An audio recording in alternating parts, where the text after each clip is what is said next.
Welcome to HS Game Time. I'm Ken Spencer. And I'm Mason Horodisky. The playoffs have begun here in Kentucky.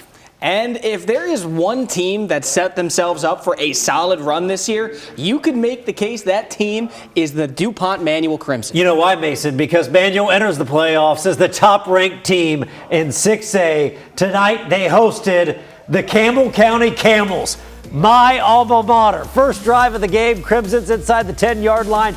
Kenton back hits Braylon Miles for the score, which really made these Crimson crazies happy. All of them. Second quarter, still 7-0. Matt goes up top, connects with Willis Knopfsinger for a big gain. It would lead to a field goal to make it 10-0. Next drive, Jeremy Presley gets some space. He gone. Crimsons win big as they beat the Camels 45-0. They get great crossing next week.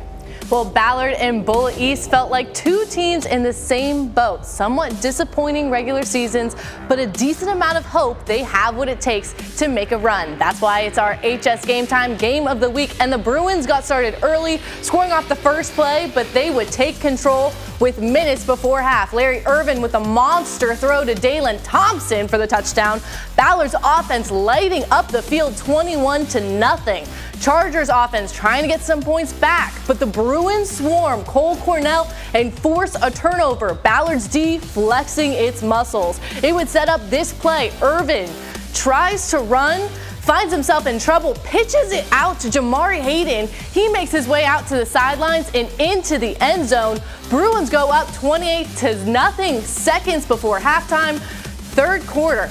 Ballard isn't done yet. Irvin finds Thompson in stride. He puts it into another gear, and the Chargers eat his dust. Ballard punches their ticket to the next round, winning 35-7. Head coach for Ballard says it's not like any other win they've had this season.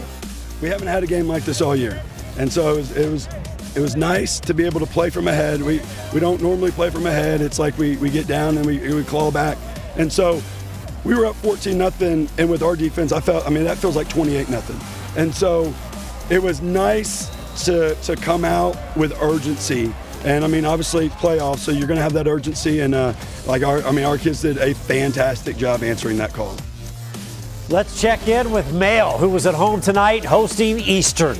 Eagles going for it on 4th and 1 on their first drive at the 50, but the Eagles come up short. Turnover on downs. First offensive play for Mail, they give it to Steron Davidson, and it was like he was shot out of a cannon.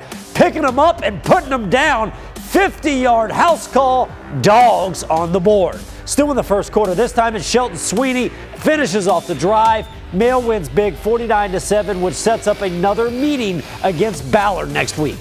Now over to Trinity, the defending state champions taking on the Southern Trojans at home. First play of the game for Trinity, Zane Johnson would drop back and unleash an absolute cannon to Jason Hagan. He walks into the end zone. Trinity starting the game off with a bang, 7-0. Bang! Bang!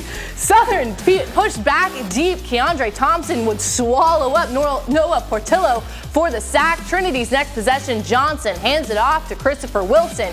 He pushes his way past the Trojans defense and in for a touchdown. Trinity wins big 63-0. Fern Creek playing host to Oldham County. The Colonels led 7-3 at half, but it was a night and day second for the Tigers. JP Passmore scores more, and with that takes the lead for Fern Creek. Just a drive later, this time Passmore gonna air it out to TJ Cothran. Breaks a tackle. What? And another. What? And another. What?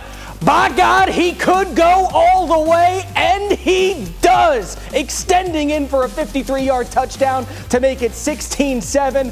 Lockdown defense from then on out seals the deal. Fern Creek comes from behind to win it 16-7. More Tigers. You saw it on WHAS 11. St. X and Simon Kenton going at it. Far and few better players in the state than Marlon Harbin. Of course, he opens this one up. St. X in the driver's seat. But this is the playoffs, and the Pioneers came to play. That's a bomb to Grayson Harris. We are all tied up until the second. Tigers back on top. You know how good Harbin is? He doesn't just fool defenses, he fools camera people. MW3 answers the call of duty for another. Boy, that escalated quickly. St. X wins this one 48-13 when we